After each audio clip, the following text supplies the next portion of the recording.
വിശുദ്ധ Gonzalo Garcia, Franciscan സന്യാസിയായ രക്തസാക്ഷി.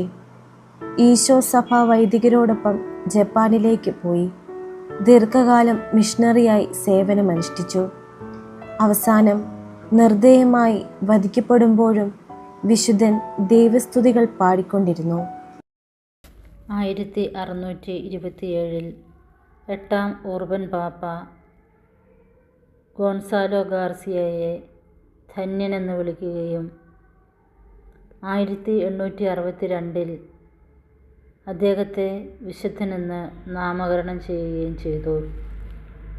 കുറേ നാൾ അദ്ദേഹത്തിൻ്റെ തിരുനാൾ ബാസനിയയിൽ ആഘോഷപൂർവ്വം കൊണ്ടാടിയിരുന്നു.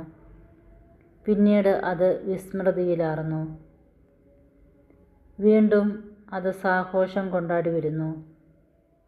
ഇന്ത്യക്കായി അംഗീകരിച്ചിട്ടുള്ള റോമൻ മിസാലിൽ ഗാർസിയായുടെയും അദ്ദേഹത്തിൻ്റെ കൂടെ മരിച്ച പോൾ മിക്കിയുടെയും മറ്റുള്ളവരുടെയും തിരുനാൾ ഇന്നത്തെ തീയതിയിൽ, അതായത് ഫെബ്രുവരി 6 അടയാളപ്പെടുത്തിയിട്ടുണ്ട്.